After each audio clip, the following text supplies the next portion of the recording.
Hey, welcome. This is another Odyssey check-in. My name is Jason Bailey, and I am with the biggest artist, period, end of story. Doesn't matter what format we're talking about in the music business right now. We're talking record breaker for most weeks spent at number one on Billboard's all genre. Let me say that again, all genre. Emerging artists chart at 25 weeks. The new album, Whitsitt Chapel, is available. The owner of 3 CMT Music Awards. I personally have so many questions, and I'm such a fan of our guest Jelly Roll, especially after the doc that I watched on Hulu. Brother, how are you? Well, that's a dumb question. I know you're great. I mean, really. Oh, dude, I'm through the. Even hearing you say that, I still have moments where I'm like, who is he talking about? Right? Like, who is this man he is speaking of? There are people from my past that would never believe that was an intro to me. Yeah, you and me both. Well, I mean, like, I know what you're saying, I should say. So this is something a lot of people might not know, believe it or not, about you, Jelly Roll, and I want to share this because I'm such a fan of music, and I've been doing this long enough to see artists come and go and how they obtain success. You are a new school artist that came up the old school way. Odyssey had a lot to do with that, with a station, I believe the Paul, in Greensboro, North Carolina, where they said, this Jelly Roll guy, we're all in. And then after that, it was like wildfire. Oh, dude, listen, it was insane. I don't know if you know this or not, but Odyssey came in and pretty much picked a single for us. Yeah. And there it went. And I'll give you an example of what the last year of my life has been like, Jason. This is the easiest way to put it. In 2022, my first show of the year was in March of 2022, and it was at an 800-person club in Buffalo, New York. Mm. And I barely sold it out the week of the show. 2023, I'm going out. I'll headline the amphitheater in Buffalo, the 5th night of my tour, sold out at 18,000. Yeah. That was the difference in those 15 months. And that's a lot to change as far as your daily schedule, your routine, who you surround yourself with, and who's in your ear. In 15 months, your entire world has been shaken up. Are you dealing with that, dude. okay? Oh, yes. It's every problem I ever prayed for. Yeah. This is it. Now, there's certain problems that came with success that they don't tell you about when you're watching the music videos as a kid. And you're like, I want to be the Cranberries. You know what I'm saying? But it's Are you running into it's every problem I ever prayed for. Are you running into that with success? I mean, because we've seen this a million times with artists, and I mean, your success is above normal success. I mean, and I'll get into my thoughts on your future here in just a second. But when you get that, you get people from your past that reach out. You get people that say they know you that reach out. Everybody wants a piece. Does everybody want a piece of Jelly Roll right now? You beating them off with a stick. Yeah. But you know what? I'm okay with it because how I grew up, I was always a hustler. You know what I mean? I was always a guy that figured out a way to make something move. Mm-hmm. So I've always felt like the pressure of, listen, the pressure of people wanting stuff from you will never be close to the pressure of poverty. And I have felt the pressure of real poverty. Mm-hmm. So when you look at it from that perspective, it's like, man, this stuff right here is just water off a duck's back. So I want to tell you something here. I admire you. I love you. This is the first time we've ever met, especially after watching the doc. And I'm not going to lie. I mean, I'm sitting there. I told people, if you don't want somebody to see you shed tears, don't watch this documentary. Mm. And it was just so touching. And then the pessimist comes out in me, and I say to myself, first the optimist. I'm going, Jelly Roll is going to be to our generation, if all goes well, because you check off every box, to what Freddie Mercury was to music. I really think you have that in you to change not only music, but people's lives with your music. That's powerful. That's godlike, right? Here's the pessimist. Is everything real? Are we going to find out, are you going to have to step up one day and own some bones and go, you know what? I decided I left that in the past, but now that you're hearing about it, because everybody's got it. And that's what I think fans of Jelly Roll might fear. You see what I'm saying? I don't worry about that because I came in talking about the bad stuff, right? I didn't get into this sharing the like good parts of the story. Like I had to come right out and admit that I was a career criminal Yeah. that did a lot of people wrong and screwed a lot of people over and really damaged my community and hurt people and stole and all that stuff that comes with being that person. I was an active participant in. You know what I mean? Yeah. That's my introduction. Where most people, the worst thing they've ever done in their life, they keep to themselves. The worst thing I ever did in my life was on channel 2, 4, 5, and 17. You know what I'm saying? So it's like, you know, I think, of course, obviously there's stuff in this documentary that in hindsight, I wish wouldn't have got out. Like what? It was just so honest, so raw. Um, I wish I wouldn't have talked about my childhood so openly. Mm-hmm. You know what I mean? Like, I don't know how fair that was to my family in hindsight. Mm-hmm. You know what I mean? But I wanted to be honest. I didn't want to have to deal. I'll tell you a quick story, Jason. Yeah. A buddy of mine in this town right here in Nashville, he's a country artist. And he got caught smoking pot about 5 years ago down in Florida. And he was cited for it. It made national news because he's a country music celebrity. And I've known this dude to do nothing but be a pothead like me. I mean, we're both stoners to the bone. Mm-hmm. And the hardest thing I ever watched was this man having to write an apology on his Instagram to his fans for getting caught smoking weed. And I thought to myself, one, this is when you double down. This is freedom. You finally got caught. This is it. You know what I mean? Right. But I learned early in my career then, I was like, I never want that to happen. So if I just wear exactly who I was and who I am, you know what I mean? I'm not proud of anything I did, but I'm not too embarrassed of it to face it because I own it. That's great. So with that, I sleep a little better at night. Yeah. Now, of course, I grew up in the 1900s, and I talk like I grew up in the 1900s. I'm worried about that getting me in trouble eventually, if we're going to be honest, Jason. You know what I'm saying? But see here, as a fan, we look at you, Jelly Roll, and we don't see any malice in your heart. So, whatever it is that you do or say, it's a slip up. That's why I'm saying there's so many things that you represent for the world today that's bigger, believe it or not, than your music. And Yes. and I think that's so great. And I remember one of the first tweets that I had seen about another artist talking about you, and it's part of that Nashville or that Tennessee tribe. You and Zach and Brent, the guys in Shinedown. I know you guys go way back. I know Josie's from that area too. And I'm just assuming that you go back with those guys. You join them up on stage. I know they joined you, I think, for the big show at Bridgestone. And I'm sitting here going, like, where have we been hiding Jelly Roll? Like, they've known about you for years. I know they have, because I know those guys. And like, where have you been all these years for the business? Because you're almost 40 years old. Yeah, dude, it's crazy. I didn't sign a decent record deal until I was 36. I didn't make no money worth talking about until I was 34, 35. I was busy in a corner trying to push a square through a circle, and nobody took the time to tell me I had a square in my hand. So it wasn't so much somebody was like, here, put your square over here. They were just telling you, no, you've got the right hole, you just got the wrong shape. Yeah, that's exactly what it was. It's like, imagine that the entire world is behind you waiting for you to turn around, and you're just staring at a chalkboard going, what am I doing here?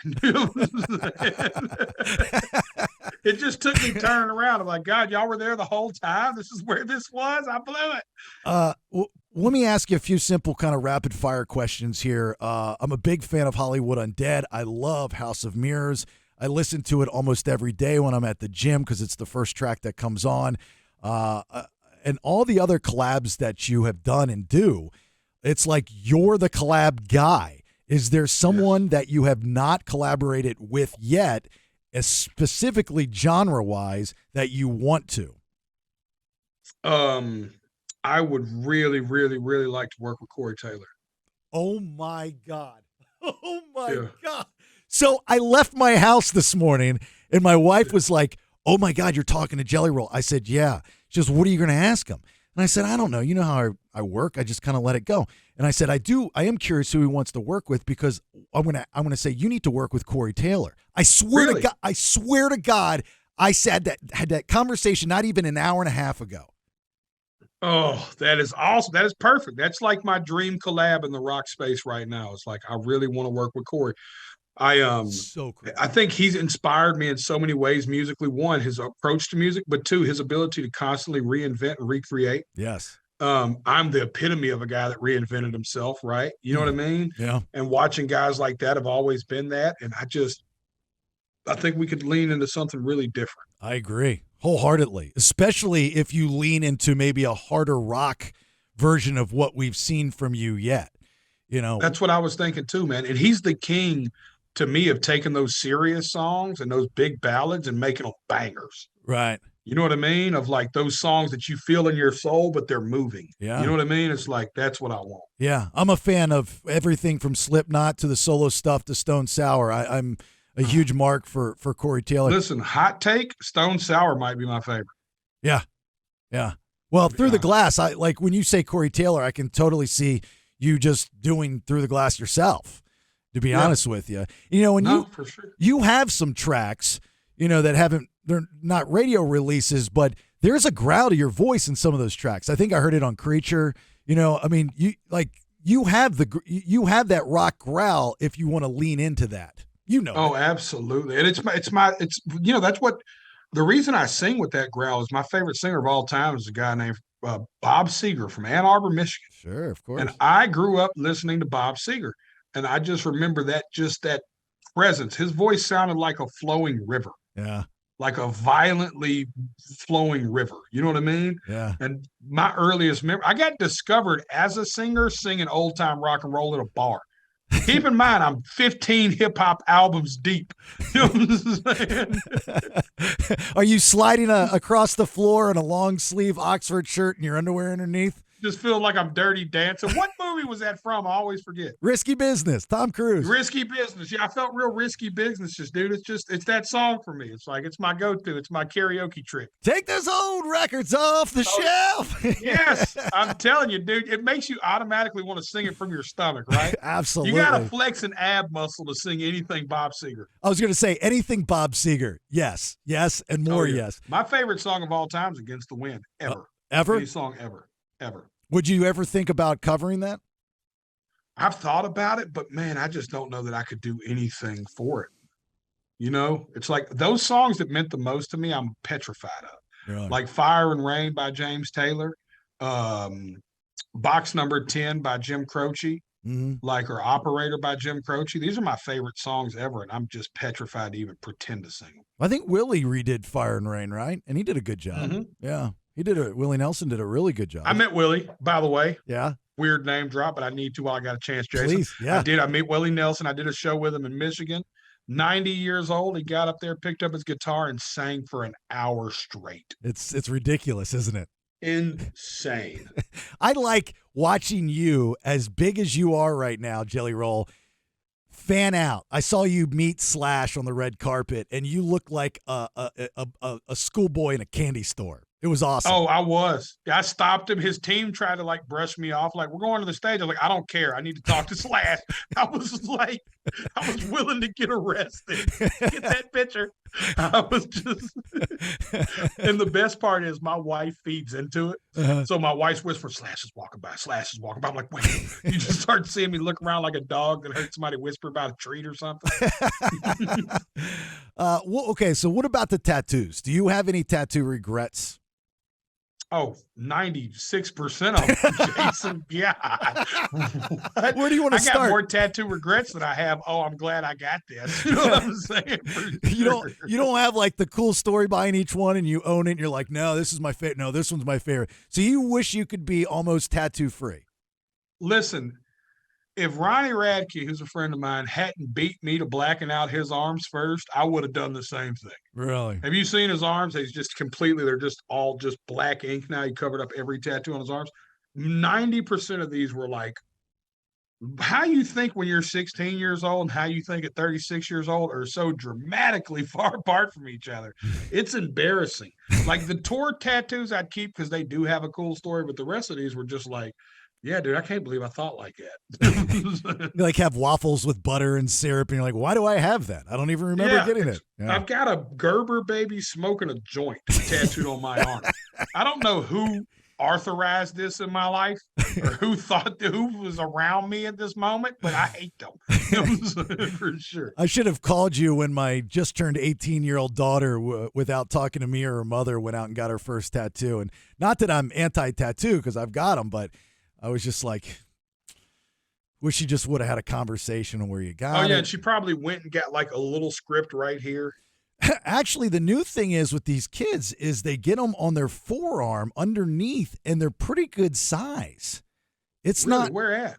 like if you look like right below the crease of your elbow in the middle of your to the middle of your forearm, they'll get something right there. Whether it's, I think she got like, oh, I know what she got. She got a picture that she drew and then some Zach Bryan lyrics. She's a big Zach Bryan fan.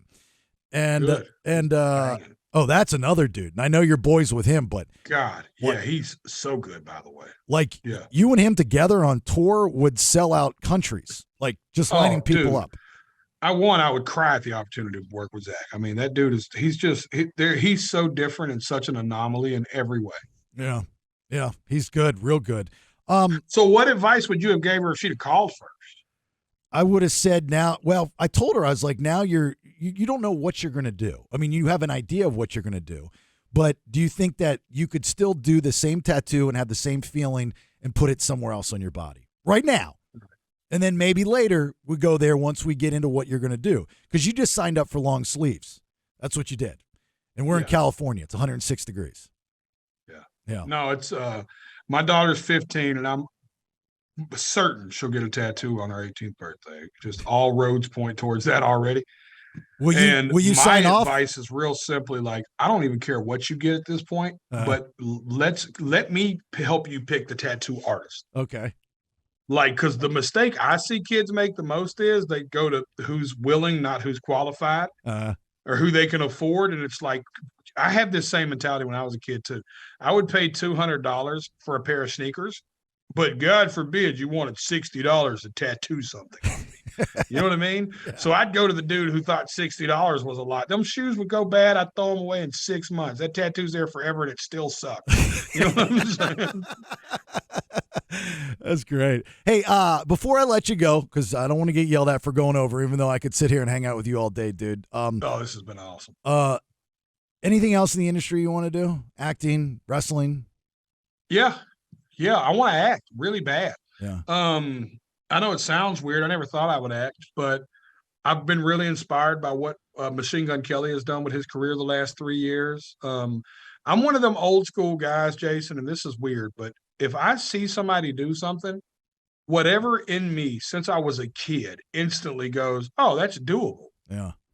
You know, does that make sense? Like if I knew somebody personally that did something, I was like, oh, this is like achievable. Like even if it was like some third cousin's uncle played at the Grand Ole Opry, I was like, whoa, we might be able to play at the Grand Ole Opry. I know somebody's third cousin's uncle that played there. This could happen. Yeah. You know, and watching MGK do all these independent films has really inspired me. I got to say this before we get hung up on Quit by Accident. Yeah.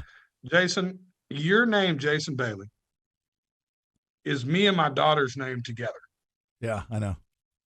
I've been looking at it the whole time. Like, this is probably the only time this will ever happen to me. But if you just put an and between that and took the Y away and added an E, it'd be like you were introducing me and my daughter to something. I figured that out the other day when I was asked if, told about this conversation. Here's something else that's trippy for you is my biological father, who I don't know, I just connected with one of his sibling or my sibling, his son, and without knowing, he named his son Bailey. Wow. Yeah. Trippy, huh? Golly. Yeah. What a mind blow. Yeah. A little trippy. All right. Look, dude, I've got the utmost respect. I'm such a fan. I love everything there is about you, dude. I can't even tell you how much more success I wish you and health. I just think the world of you. I think you can do wonderful things, not only in the business, rock, country, top 40, whatever, but also the world. You're a great dude with a great heart, with a great story and a great message. So thank you. No, thank you, brother. It means a lot you even taking the time to interview me, and I hope to hang out when we're close to town. And if your daughter likes Zach Bryan, bring her to a Jelly Roll show. It ain't too far off. She might get into it. Witsit Chapel is the new album. We've heard Need a Favor. Again, side note, I think is one of the best songs ever. Oh, thank you. I mean, man. period. Not just this year. That song, I can't tell you how great. It's so well written, so well sang, and so it's just it's great. I'm marking out too much. People are going to beat me up on the internet. No, thank you, brother. Jelly Roll, thanks for your time. I know you got a million things to do. I will see you soon. And until then, my friend, take care. Dope. Thank you for your time again, Jason. I hope to see you all the show, brother. All right, take care. Bye-bye.